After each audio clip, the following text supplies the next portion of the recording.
Boa noite, pessoal. Meu nome é Raul Bernardo, de Pontes Pires, e eu vou estar apresentando para vocês os resultados do meu projeto de iniciação científica, intitulado de Desenvolvimento de um Software para Homogeneização de Materiais Compostos. Eu sou do curso de Engenharia Mecânica e o meu professor orientador é o professor Dr. Marcelo Cavalcante Rodrigues, também do Departamento de Engenharia Mecânica.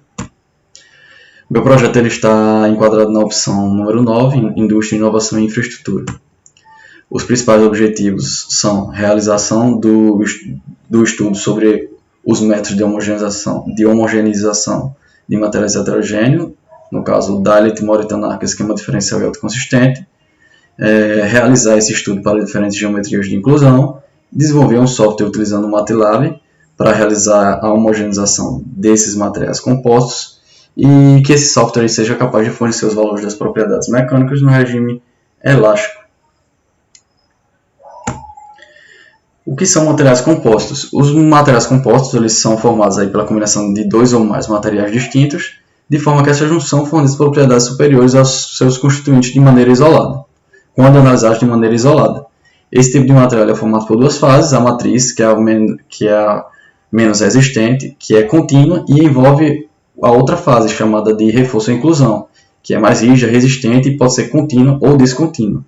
Os compostos estão divididos aí em reforçados com partículas, reforçados com fibras, estruturais e nanocompósitos. Agora falando um pouco sobre a micromecânica dos campos médios, os campos de tensões e deformações de um material composto em cada uma de suas fases, levando em consideração os modelos de campos médios, podem ser representados por suas médias volumétricas, onde σm e σi são respectivamente tensão média aplicada na matriz e na inclusão, e εm e εi são respectivamente deformação média na matriz e na inclusão. As médias volumétricas são calculadas conforme é mostrado abaixo, onde Vm é o volume ocupado pela matriz e Vi o volume ocupado pela inclusão. Um outro conceito bastante importante aí que precisamos ter em mente ao estudarmos a micromecânica dos campos médios é o conceito de EVR, que é o volume elementar representativo. Ele é a menor parte matemática capaz de possuir todas as informações de um material heterogêneo. Nós utilizamos ele no caso, na técnica de homogeneização. E essa técnica de homogeneização tem como principal objetivo substituir um meio heterogêneo complexo por um meio homogêneo, onde ambos apresentam aí globalmente o mesmo comportamento.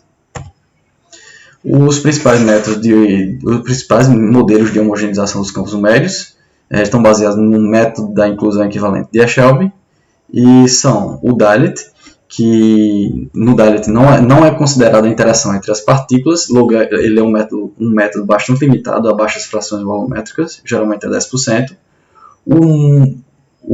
e ele no caso aí, falando um pouco aqui de como é calculado a matriz de rigidez efetiva, ela é calculada conforme é mostrado aqui na tela, onde no caso o Cm é o tensor de rigidez homogêneo da matriz, o Ci é o tensor de rigidez homogêneo da inclusão, Fi é a fração volumétrica da inclusão, e aí é o tensor de concentração de deformação, que também é calculado conforme é mostrado aqui na tela.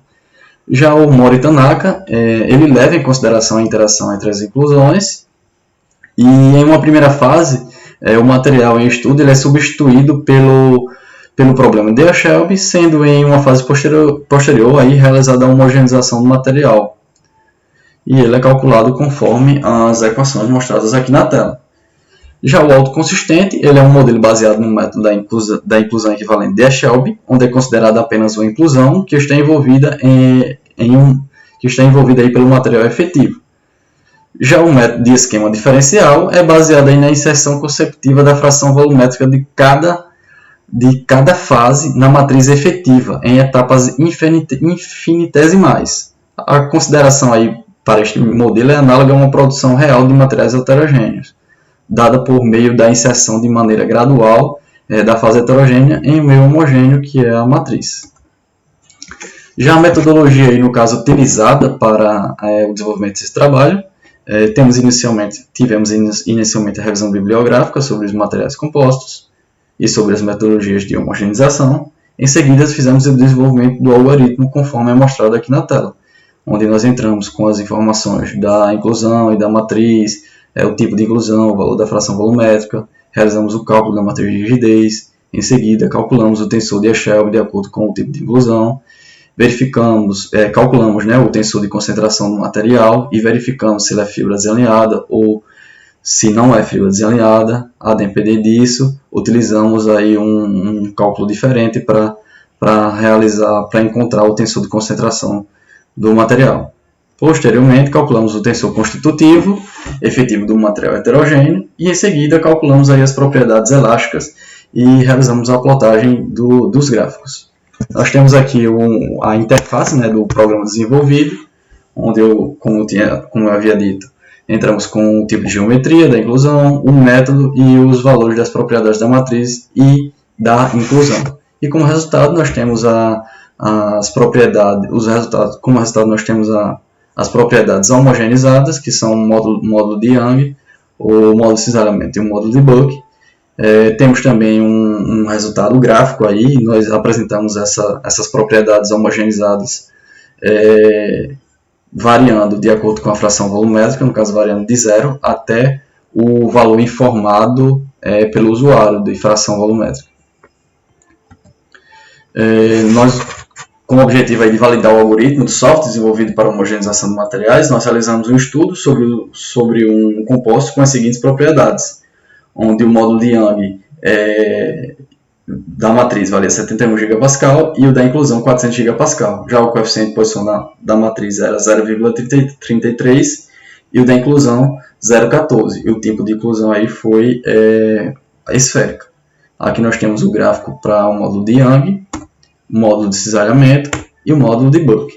Como nós podemos ver nesses três gráficos, os métodos de homogeneização apresentaram boa precisão para o intervalo de fração volumétrica definido entre 0 a 50 graus Celsius, de 0 a 50%. Já exceto, né, o Dahlia de suspense, para frações volumétricas acima de 10%, ele apresentou valores distantes dos obtidos pelos outros métodos, algo esperado, já que, segundo Dutra, as soluções obtidas através dessa idealização são válidas apenas para pequenas frações volumétricas. Conclusão, a partir do estudo desenvolvido, nós construímos, né, um software, ao qual chamamos de cálculo compósito, capaz de realizar a homogeneização de materiais compostos utilizando os 4 principais métodos de homogeneização. Esse software ele também nos permitiu realizar homogeneizações de maneira mais rápida e intuitiva devido à interface simples de usuário que foi criada.